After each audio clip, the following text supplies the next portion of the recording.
The NBA on Prime is back with a week of Emirates NBA Cup action.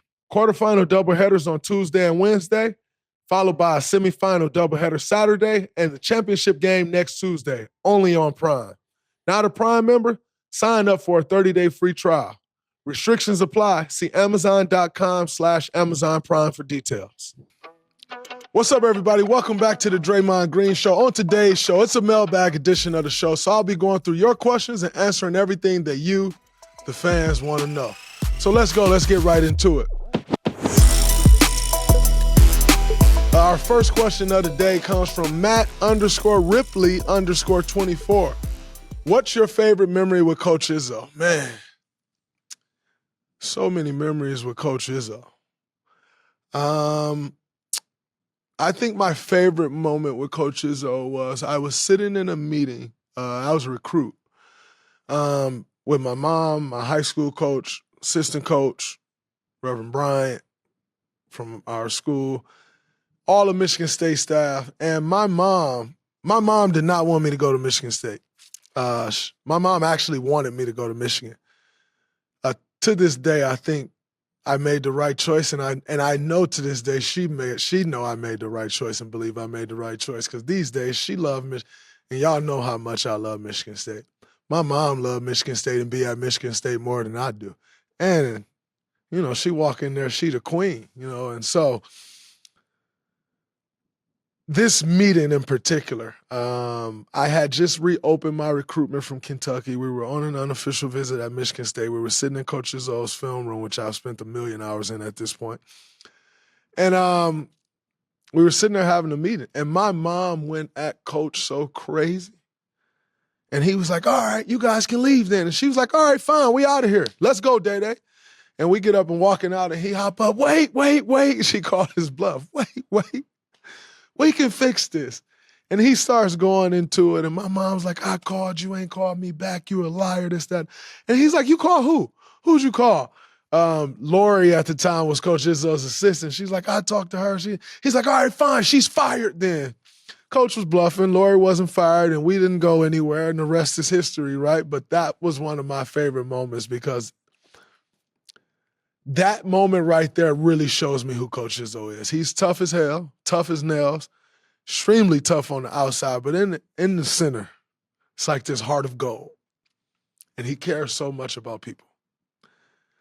And that moment right there was it. Like, oh, wait, like, no, let me get this exterior off. Like, let me show you who I really am.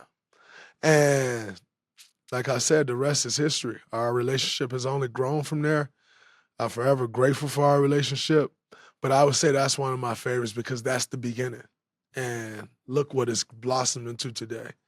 So that's one of my favorite moments with Coach is, but I have 1 million of them. Our next question is from Steph, the GOAT fan, 30.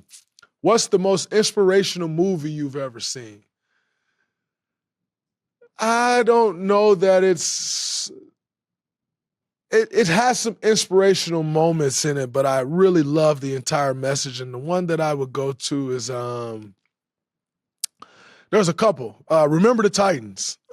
Just how they band together, all came together for the sake of the team, for the sake of the community. Like, if they can do that, you know the lengths as an athlete that you can go and the things that you can do and change and help impact. And so that one I love. Through the Fire, Sebastian Telfair documentary, watching a kid grow up in the projects of Coney Island and make it out with all his family. Like, that to me was extremely inspiring. Extremely inspiring.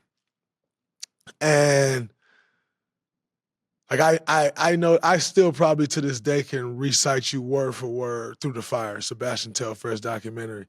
Not quite a movie, but that inspired the hell out of a young kid from the north side of Saginaw, watching Sebastian Telfair. And then I got the opportunity to play against Bassie, which was like crazy to me the first time I saw him. I think it was like maybe even my opening night of my career. I think he was in Phoenix. I could be mixing year 1 and 2 up, but I think it was the opening night of my career. But it's a surreal moment just seeing Sebastian Telfair and loving that documentary the way I did. Next up, we got at Nippy Dave, Nipyi Dave 1. What's one fight you had in the NBA that you low-key regret? I haven't really had many fights. We've had these moments. I think the one that I regret, I'm not one that lives with regrets. That's not really how I roll. So I don't know that that's the right word, but I think one moment that I really look back on is actually the moment with Yusuf Nurkic, because I actually think that moment cost me an opportunity to win a third gold medal. And so I look back at that one and be like, man, that sucks. But like I said, I don't live my life with any regrets at all. Shit happens. It is what it is. Things still turned out to be pretty fine for me. I can't complain. But I would say looking back on that moment, which is what it is, it'd be that one. From at KRARM_. What still motivates you after 14 years in the league? Number one is I still want to win another championship. I still have goals. I want to make all defensive team. I still want to put my name in the hat for Defensive Player of the Year. I'm still writing my legacy. I don't think I finished writing the story. I still love to compete at the highest level. The games, like, they still get my blood boiling. And so I still enjoy all of that, and I still love the process. The process of getting better, I still enjoy that. I enjoy going to the gym and working and trying to improve, So I think, that's what still drives me after 14 years, and I don't see that fire burning out anytime soon. And another thing that drives me also is, like, my kids are starting to get of age of where it's like, my kids are starting to get of age where they understand what's going on. And I want them to be able to see me play at a high level. And so it pushes me to continue to play at a high level so they can experience that. How do you get the confidence to guard somebody like Wemby or any player over 7 feet tall? I think for me, I've put the work in. I believe in myself. I believe in my process. I believe in my ability. I am a very cerebral defender, and I always believe that I can outsmart the guy in front of me. And so it's not that I'm going to jump over Wemby or that he's not going to, be a foot taller than me, or anybody else for that matter. But I have a couple things that I try to do. I try to know your game, know your abilities. I have a firm belief in the low man always wins. So if I can get lower than you, how can you move me, make you take tough shots? But I also have the confidence because I've done it over and over and over and over and over again. So our last question about guarding Wemby was from at Love the JS. Our next question is from at Official Warriors World. What's your most memorable block in the NBA? My most memorable block in the NBA would be Damian Lillard, and then also Bron. I think those were two incredibles where I came out of nowhere from the weak side. Kind of very similar plays, actually. Came off the weak side off 1 foot and got both of those. So I'll say those two. And then also against Damian Lillard, but Noah Vonleh. Dame was involved in it. I had to stop Dame at the three-point line because he was going to pull up. He threw it to Noah going down the lane. I circled around. I probably shouldn't even jump because I should have been dunked on. But I jumped and went and got it, and that was like a couple plays in a row, couple great defensive plays in a row. And, those were a few of my favorites. At IEEZUS64, IEZUS64. Which team would you say prepare your Warriors the most before the dynasty years? The Spurs. When we played the Spurs in the second round, the second round, my rookie year, and we were up 2-1, and they just walked us down. They never panicked. They never switched from what they were doing. They just walked us down. Game 4, we had won. They walked us down, and they won games 5, game 6, series over. And just the poise that they had, the continuity that they had, it immediately showed to us like, oh, the level that we need to get to. So I would definitely say the Spurs. And then also those Clippers teams, they didn't necessarily prepare us, but they were motivation, as everyone was saying, like, yo, this is the next young team out, the West. And we had something to say about that. At Kanoa Noah, what's the biggest adversity that you faced during your basketball journey? Man, this whole journey is made up of adversity. And at all different levels, there's adversity, right? Like making freshman basketball team as a freshman in high school, that was adversity I faced. Getting to college and my freshman year, the first half, sitting on the bench and trying to earn minutes. You know, you get to the NBA, have to earn minutes. Like there's all type of adversity. And to say one is bigger than the other one, I don't know that that's the case. Because each one is specific to their moments or something you have to overcome to get to that next step. And so they're all relative, but man, just understand and know that this whole journey is full of adversity and only a select few can overcome it. Our next question, at A.H.O. 2712, would Jokic ever crack your personal all-time top 10? Yeah, I think he's more than capable of cracking the top 10. He's already a top 10 talent with the way he's playing. However, I do think most people are saying, yo, he need to get another championship. I have to play against him. I have to guard him.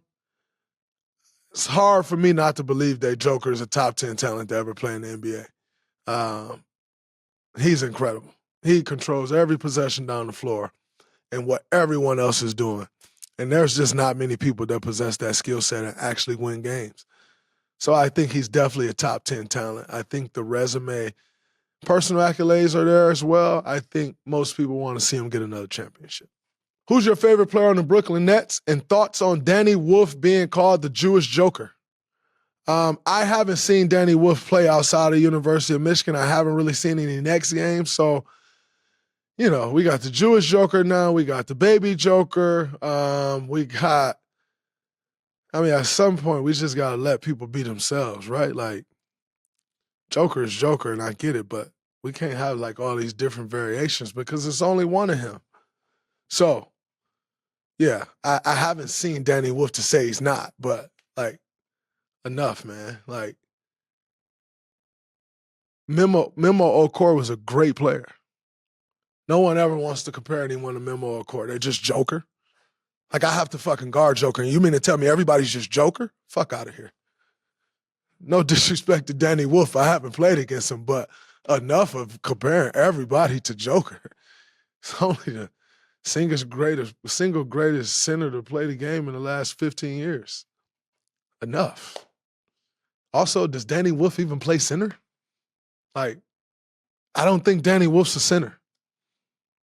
But maybe he is. Enough. I don't know. At Iziza64 again, name a player you would have loved to play against from any team in any era. I would have loved to play against Michael Jordan. Just all the stories you hear of him, watching him play, competing against that level of competitor, would have absolutely loved to play against Michael Jordan. And it's Mike. I want to be like Mike. We all wanted to be like Mike. Hey, Draymond here. The NBA on Prime is back with an exciting week of Emirates NBA Cup action.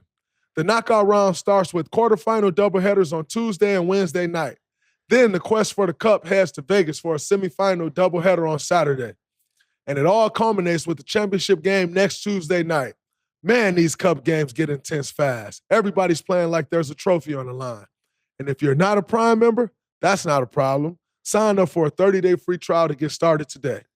Emirates NBA Cup coverage continues this week only on Prime. Restrictions apply. See Amazon.com/Amazon Prime for details.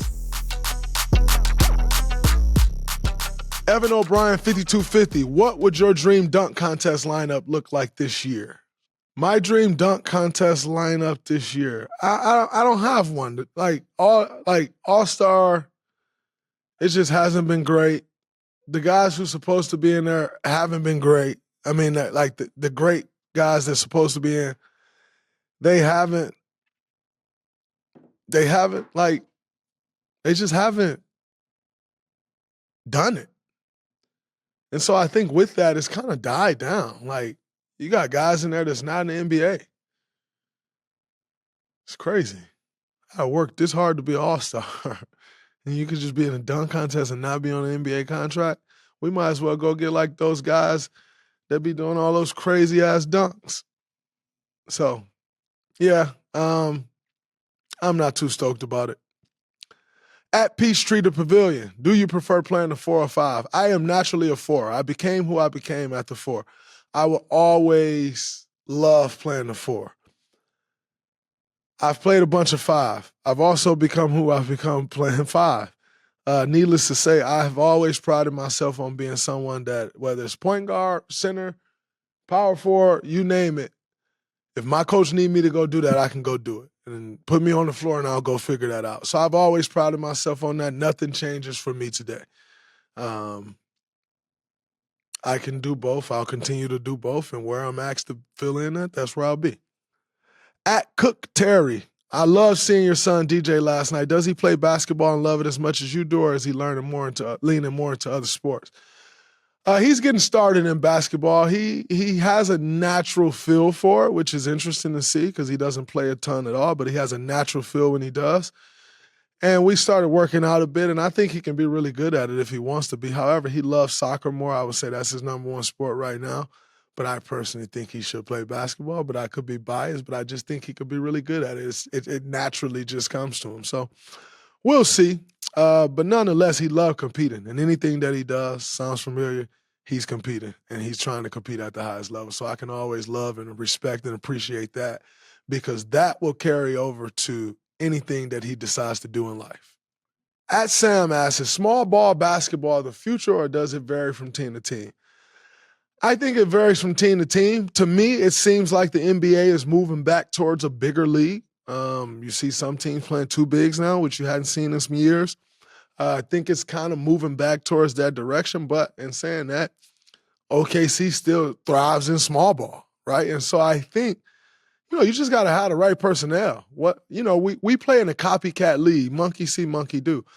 And because we had so much success with small ball, everybody started to go small ball. It don't work for everybody. You have to have the right pieces to fit.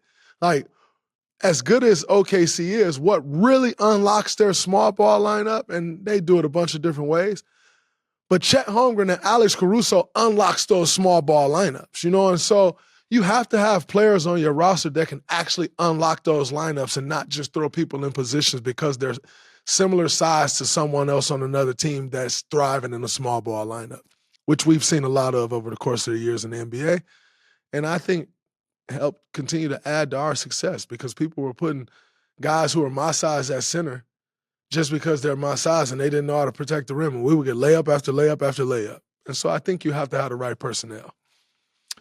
At Ali NBA asks, who do you compare SGA to all time? Man, that's a good question. Shea is very unique. Get to his midi with the best of them. Shifty, finishes at the rim. I don't really know that he is compared to anyone. It's just a different player. And that's okay. He's an MVP. He can create his own lane. And that's what I'm going to stick with. Last but not least, on this mailbag episode, I hope you all have enjoyed me answering your questions. At TJCFN, thoughts on Kenyon Martin naming 50 power forwards better than you? I thought it was funny. I didn't actually hear all the names. I just read some of them because I don't really watch what people say. So I just read some of the names that he said, and I thought it was cute. I thought it was real cute. I thought, that's cool. I found it interesting that a lot of people say he didn't put himself on the list. But I found it, some of those names that I read were just interesting. Made it come off as a bit emotional, if you ask me. But nonetheless, shout out to all 50 of those guys on having a hell of an NBA career and doing what they did and putting their name in the bucket. I respect all of them. It's all love. Good for them. I'm not going to shoot none of those guys because, other people get a little emotional. I ain't going to shoot them down. They didn't do it. They weren't the ones emotional. So shout out to them. And shout out to him. It's all good. It is what it is. Say what you're going to say. I don't mind. You know me, how I roll. I speak when I want to speak. And the conversation go as I go. And the conversation don't go if I don't go. And that's just how it goes. So, you know, I can make people important. And that's a good skill. And that's a high honor that I wear that hat with a lot of pride. So, I hope you all appreciate it. I hope you all love it too. Until next time, thank you again for tuning in to the Draymond Green Show. I am about to have another kid. My wife and I are having a baby sometime in the next, we shall see, but probably a week or so. So I'll see you guys in a couple weeks. I'm going to lock in on that and obviously our season. But I'm extremely excited, extremely grateful to be added to our tribe. Until I see y'all again, y'all keep going. Love, peace, and hair grease. Deuces. If you're rocking with the Draymond Green Show, be sure to click follow on your favorite podcast app. And while you're there, go ahead and drop a 5-star rating and leave a review. I want to hear what you think, and it would also mean a ton to me if you share it with a friend that you think would enjoy it. Let's keep this thing growing. The Draymond Green Show is presented by Odyssey and executive produced in conjunction with the New Media. Our executive producers are Leah Reese-Dennis, Danny Freisinger, and Greg Hosman.